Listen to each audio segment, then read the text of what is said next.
할렐루야. 오늘도 말씀을 시작한 여러분 사랑을 축복합니다. 말씀 붙드시고 생명의 삶을 사시기 바랍니다. 우리 고린도후서 1장 1절부터 11절까지 교독하도록 하겠습니다. 하나님의 뜻으로 말미암아 그리스도 예수의 사도된 바울과 형제 디모데는 고린도에 있는 하나님의 교회와 또 온 아가야에 있는 모든 성도에게 하나님 우리 아버지와 주 예수 그리스도로부터 은혜와 평강이 있기를 원하노라. 찬송하리로다. 그는 우리 주 예수 그리스도의 하나님이시요 자비의 아버지시요 모든 위로의 하나님이시며 우리의 모든 환난 중에서 우리를 위로하사 우리로 하여금 아버지께 받는 위로로서 모든 환난 중에 있는 능히 위로하게 하시는 이시로다. 그리스도의 고난이 우리에게 넘친 것 같이 우리가 받는 위로도 그리스도로 말미암아 넘치는도다. 우리가 환난 당하는 것도 너희가 위로와 구원을 받게 하려는 것이요 우리가 위로를 받는 또 너희가 위로를 받게 하려는 것이니 이 위로가 너희 속에 역사하여 우리가 받는 것 같은 고난을 너희도 견디게 하느니라. 너희를 위한 우리의 소망의 견고함은 너희가 고난에 참여하는 자가 된 것 같이 유래에도 그러할 줄을 알미라.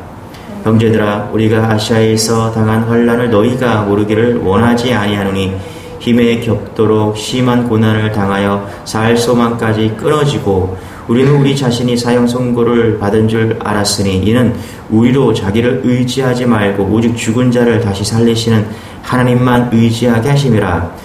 그가 이같이 큰 사망에서 우리를 건지셨고 또 건지실 것이며 이후에도 건지시기를 그에게 바라노라. 같이 읽겠습니다. 시작. 너희도 우리를 위하여 간구함으로 도우라. 이는 우리가 많은 사람의 기도로 얻은 은사로 말미암아 많은 사람이 우리를 위하여 감사하게 하려 함이라. 아멘. 고린도후서에는 너무나 유명하고 은혜로운 구절들이 많이 있죠. 그러나 사도 바울의 목회자로서의 마음속 깊은 상처와 아픔이 담겨진 성경이 고린도후서입니다. 사도 바울이 고린도 교회를 개척했죠. 그렇지만 고린도 교회에는 여러 가지 시험과 분열로 사도 바울을 힘들게 하였습니다.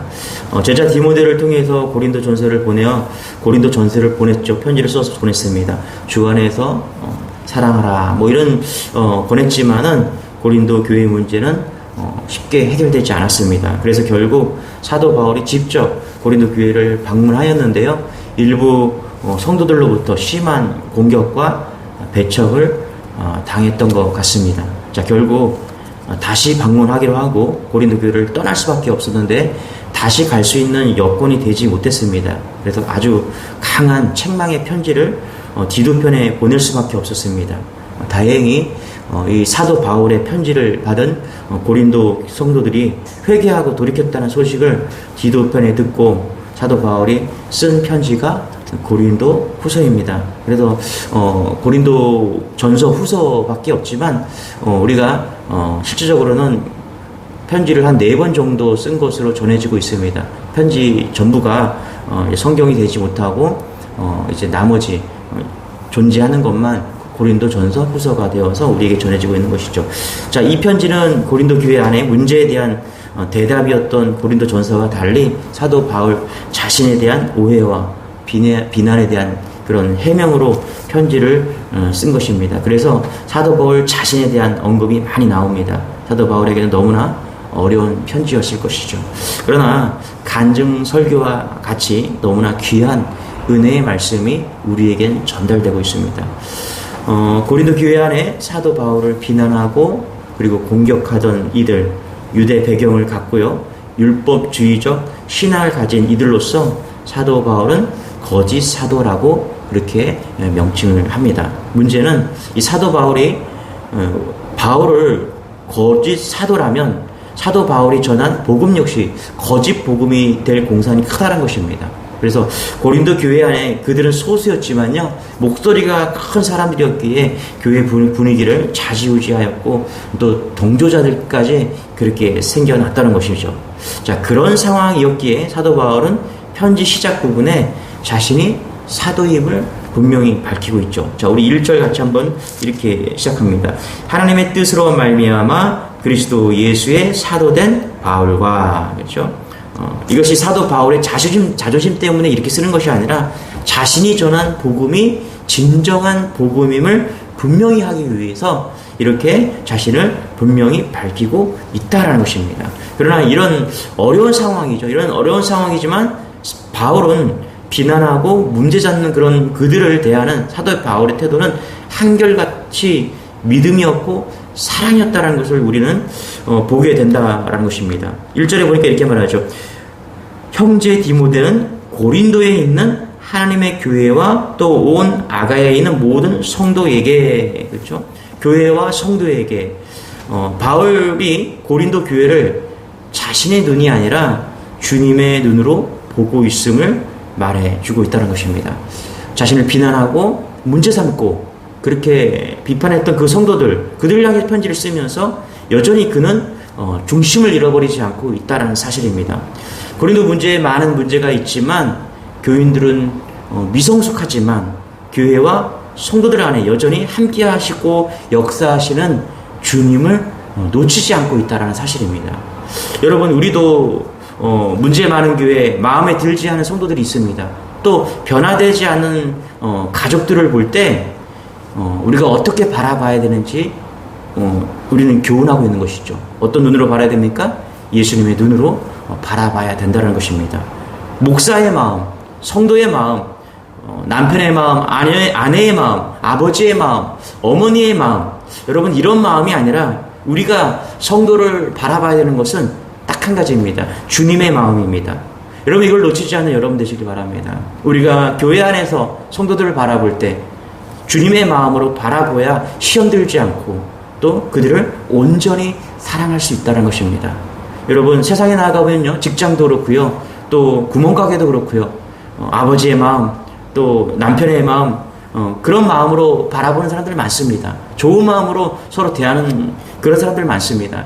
그러나 교회는 세상보다 더 좋은 곳입니다. 더 사랑이 많은 것입니다. 더 이해가 많은 것이고 용서가 많은 것입니다. 왜 그렇습니까? 주님의 마음을 놓치지 않기 때문에 그렇습니다.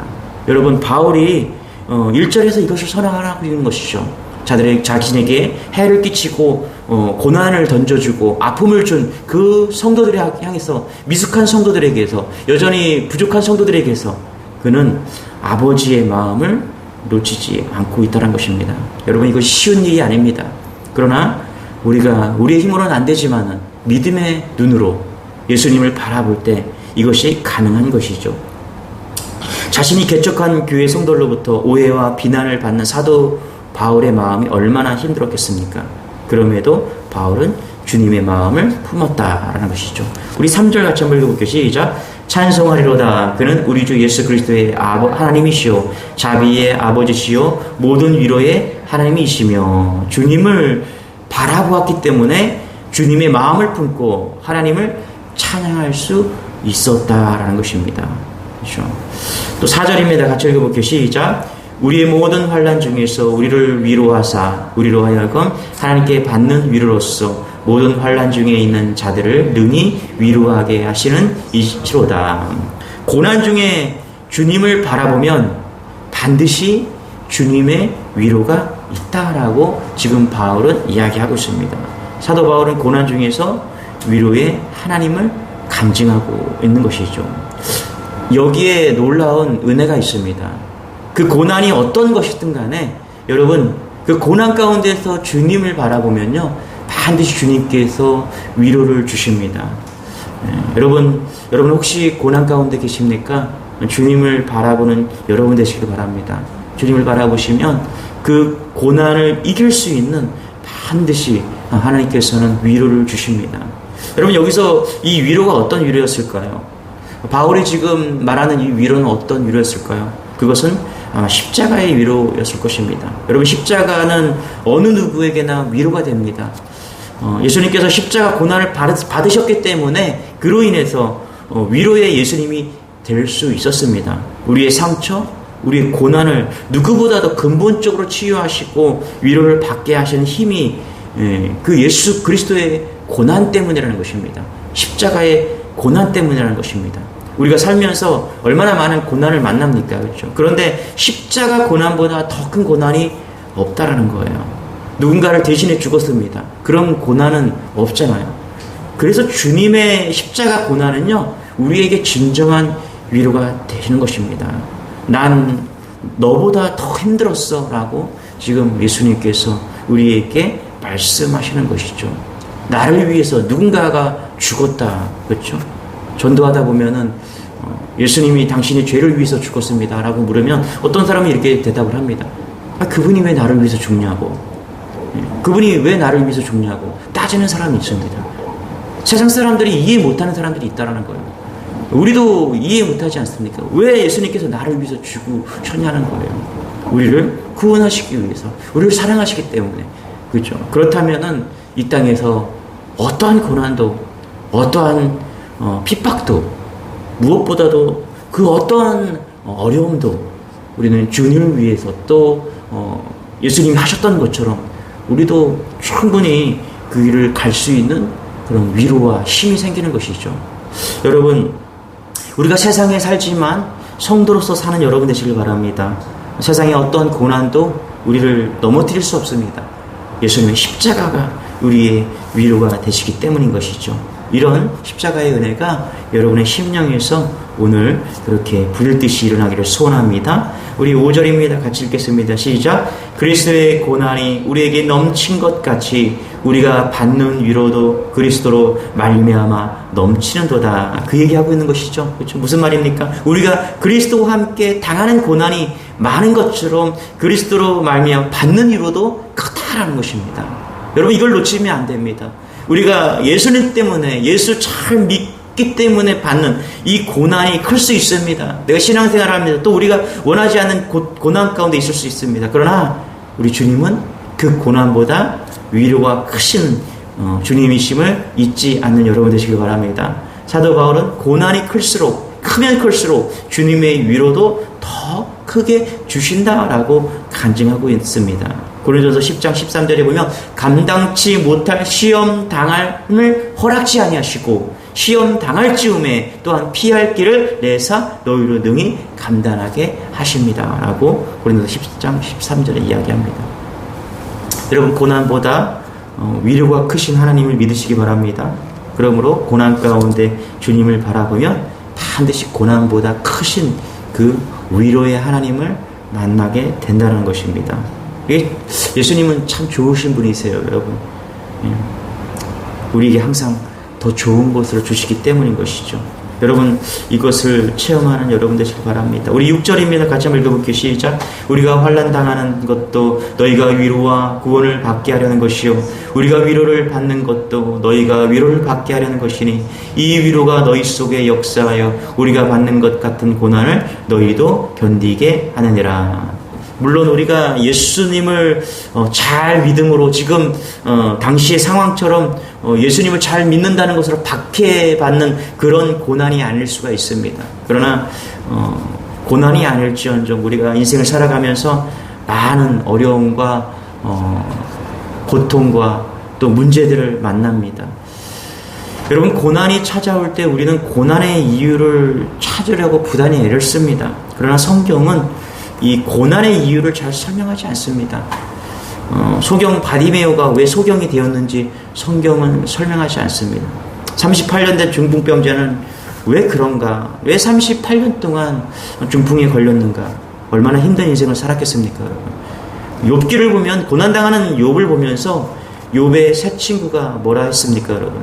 성경은 42장으로 긴 욥기에서의 또 욥이 그 많던 재산 그리고 아내, 자녀들도 죽고 떠나는 가정에 파탄 나도 이유를 설명하지 않습니다. 그래서 고난의 당사자였던 욥 자신도 자신의 무지를 인정하는 것이죠.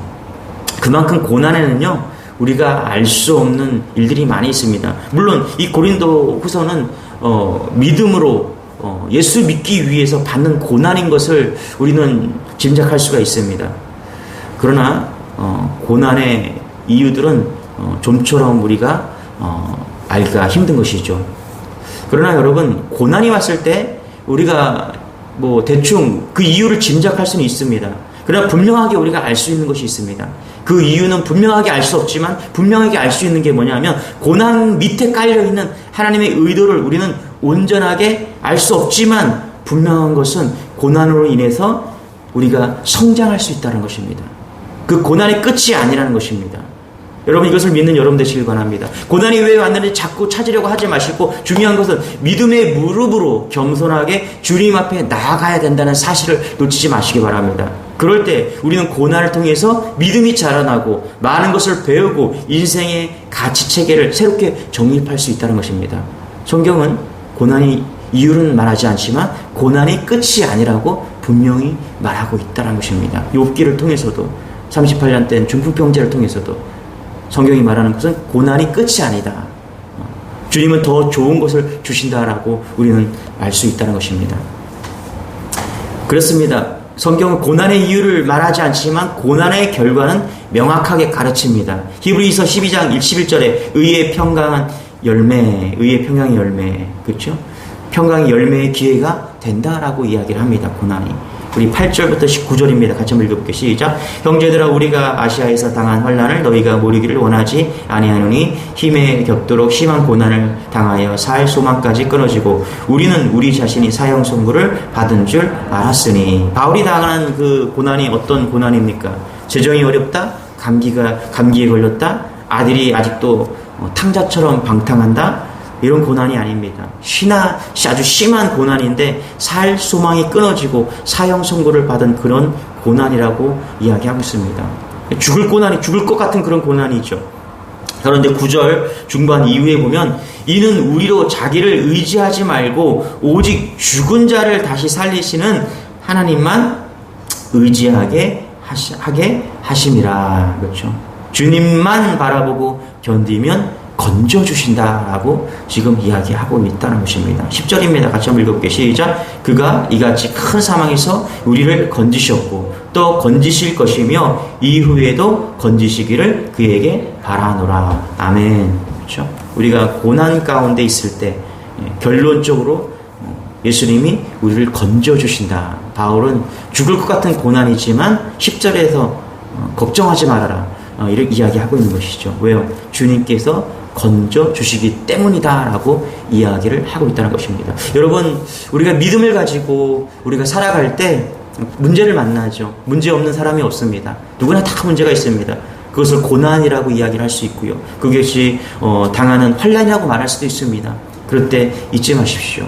주님 바라보시고 나아간다면 오늘 10절이 키포인트가 될 것입니다. 건져주십니다. 한 번이 아니라 바울이 건지셨고 또 건지실 것이며 이후에도 건지시기를 바라노라. 이것이 예수의 마음이라는 것입니다. 여러분, 뜨거운 여름이 되었지만 고난의 문제로 마음이 어려운 분들이 있을 것입니다. 여전히 그의 마음이 겨울처럼 냉랭한 분들이 있을 것입니다. 가정의 문제, 경제적인 문제, 또 자녀의 문제, 그 문제를 가지고 있는 여러분들에게 오늘도 주님은 찾아오셔서 힘주시고 능력 주시기를 원하십니다. 10절 건져주실 것을 믿는 여러분 되시길 바랍니다. 흔들리지 마시고 주님 바라보시기 바랍니다. 반드시 그 문제 가운데에서 건져주실 그것을 간증하는 그날이 오늘 아니면 또 한 주간에 일어나기를 소원합니다. 기도하겠습니다. 주님, 그렇습니다. 우리가 믿음을 가지고 살아가도 평탄치가 않습니다. 문제가 있습니다. 고난이 있습니다. 환난이 찾아옵니다. 뜨거운 여름이지만 내 마음은 겨울처럼 냉랭합니다. 주님, 문제 만나고 고난 만난 성도들을 외면하지 마시고 주님을 바라보는 그 눈빛 가운데 위로와 힘을 주시고 함께하여 주셔서 건져주셔서 승리케 하시고 또 이겼다라고 감사하고 간증할 수 있는 우리 주님의 교회, 또 이 새벽에 나온 모든 성도들이 될 수 있도록 은혜를 더하여 주옵소서. 특별히 고통 가운데 있는, 암으로 고통 가운데 있는 성도들을 기억하여 주시고, 원치 않는 질병 가운데 있는 그들을 기억하여 주시고, 심적으로 영적으로 문제 만난 그런 성도들 가운데 함께하여 주셔서 그들의 영혼을 건져주시고, 그들의 질병 가운데 힘들게 외롭게 혼자 두지 마시고 성령이 함께하여 주셔서 힘없는 그런 하루 한 주가 될 수 있도록 은혜를 더하여 주옵소서. 감사드리며 예수님의 이름으로 기도드리옵나이다. 아멘. 우리 말씀 붙드시고 예수님 바라보면서 건져달라고 기도하는 여러분 되시길 축원합니다. 우리 주 한번 해주고 기도하겠습니다. 주여.